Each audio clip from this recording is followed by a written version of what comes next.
श्री शिवाय नमस्तुभ्यम। हमने पवित्र 12 ज्योतिर्लिंग की कथा श्रृंखला शुरू की थी, जिनमें से हम 5 कथाएं सुन चुके हैं। आज बारी है छठे दिव्य ज्योतिर्लिंग की, जो है भीमा शंकर ज्योतिर्लिंग। आइए बिना देरी किए आज की कथा में प्रवेश करते हैं। यदि आपने पहले की कथाएं नहीं सुनी तो आपको सारी कथाएं चैनल पर मिल जाएगी। आप इस कथा के बाद वे भी अवश्य सुनें। भीमाशंकर ज्योतिर्लिंग महाराष्ट्र के सह्याद्री पहाड़ों के घने जंगलों में एक बहुत ही पवित्र जगह है। यह सिर्फ एक मंदिर नहीं, बल्कि भगवान शिव की जबरदस्त शक्ति, गुस्से और भक्तों के लिए उनके गहरे प्यार की जीती जागती कहानी है। यह कहानी पुराने समय की है, जब धरती पर राक्षसों का राज था और उनका आतंक चारों ओर फैला हुआ था। कहानी रावण के छोटे भाई ताकतवर कुंभकर्ण से शुरू होती है। अब कुंभकर्ण का एक बेटा था, जिसका नाम था भीमा।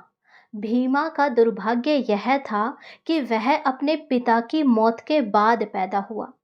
उसने अपने पिता को कभी भी नहीं देखा था और उसे यह भी पता नहीं था कि उसके पिता को भगवान श्री राम जी ने मारा था।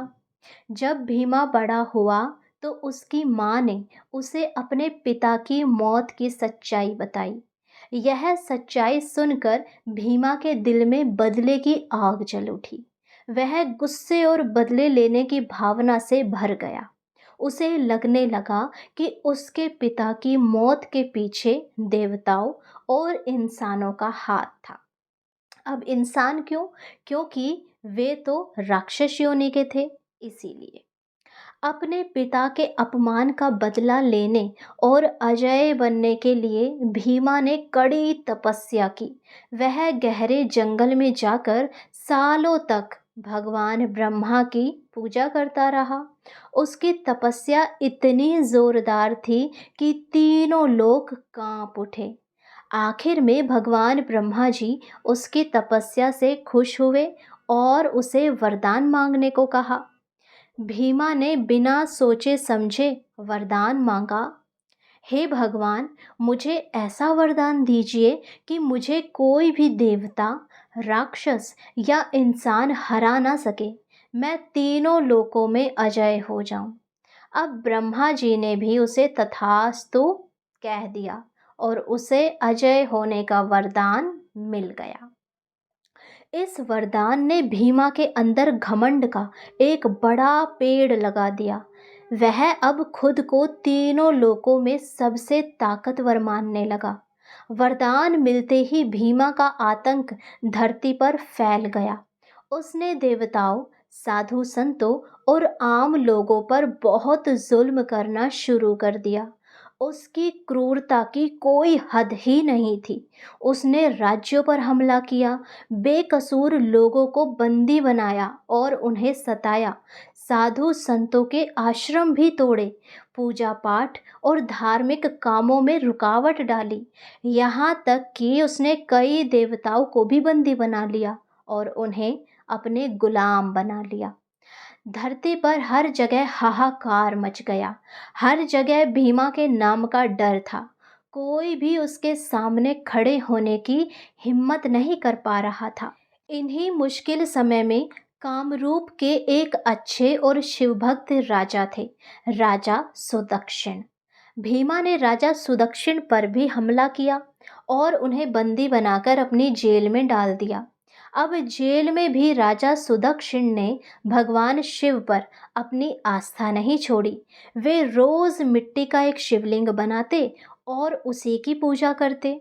उनकी यह पक्की भक्ति भीमा को बिल्कुल पसंद नहीं आई।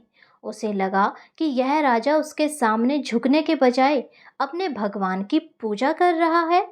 एक दिन भीमा बहुत गुस्से में जेल में आया। उसने देखा कि राजा सुदक्षिण ध्यान से शिवलिंग की पूजा कर रहे हैं। भीमा ने गर्जना की, हे दुष्ट राजा, तुम मेरे सामने झुके नहीं और अब भी इस पत्थर के टुकड़े की पूजा कर रहे हो। मैं अभी इसे तोड़ देता हूँ। यह कहकर भीमा ने अपनी भयानक तलवार उठाई और शिवलिंग पर वार करने के लिए आगे बढ़ा। अब जैसे ही भीमा की तलवार शिवलिंग से टकराने वाली थी, एक अजीब और अविश्वसनीय घटना घटी। वह मिट्टी का शिवलिंग रोशनी में चमक उठा और पलक झपकते ही उस शिवलिंग से भगवान शिव खुद एक बहुत विशाल और भयानक रूप में प्रकट हुए। उनकी आंखों से आग निकल रही थी, उनका त्रिशूल चमक रहा था और उनकी जटाओं से गंगा नदी बह रही थी। भगवान शिव के इस रूप को देखकर पूरा ब्रह्मांड कांप उठा। भीमा ने कभी सोचा भी नहीं था कि उसे किसी देवी शक्ति का सामना करना पड़ेगा। डरने के बाद भी उसने अपना घमंड नहीं छोड़ा और भगवान शिव पर हमला कर दिया। भगवान शिव और राक्षस भीमा के बीच एक भयंकर और विनाशकारी युद्ध शुरू हुआ। यह युद्ध घंटों तक चलता रहा।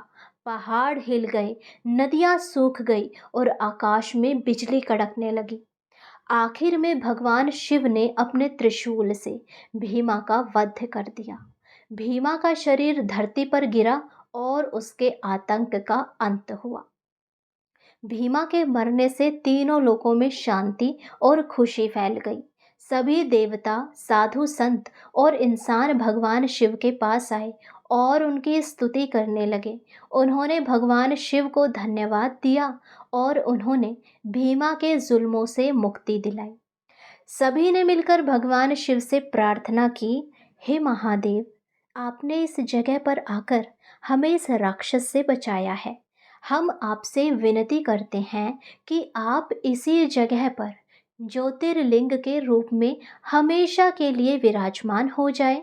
आपकी मौजूदगी से यह जगह पवित्र हो जाएगी और भविष्य में भी आपके भक्त यहाँ आकर आपके दर्शन कर सकेंगे और शांति पा सकेंगे। भक्तों की सच्ची श्रद्धा और प्रार्थना से भगवान शिव अत्यंत प्रसन्न हुए। उन्होंने अपनी हाथ दी और उसी जगह पर ज्योतिर्लिंग के रूप में स्थापित हो गए। तब से यह जगह भीमा शंकर ज्योतिर्लिंग के नाम से जाने लगी। यह भी माना जाता है कि भीमा के शरीर से बहने वाली नदी भी इसी जगह से निकली, जिसे भीमा नदी कहते हैं। कुछ कहानियों के अनुसार भगवान शिव और भीमा के युद्ध के दौरान शिव के शरीर से निकले पसीने की बूंदों से इस पवित्र नदी का जन्म हुआ था। यह नदी कृष्णा नदी की एक जरूरी सहायक नदी है। भीमा शंकर ज्योतिर्लिंग हमें यह बताता है कि भगवान शिव अपने भक्तों की रक्षा के लिए किसी भी समय प्रकट हो जाते हैं, चाहे हालात कितने भी मुश्किल क्यों ना हो। यह मंदिर सिर्फ एक पुरानी कहानी नहीं, बल्कि आस्था, त्याग और बुराई पर अच्छाई की जीत का प्रतीक है।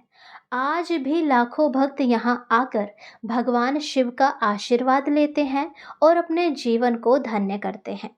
तो ये थी भीमा शंकर ज्योतिर्लिंग की कथा।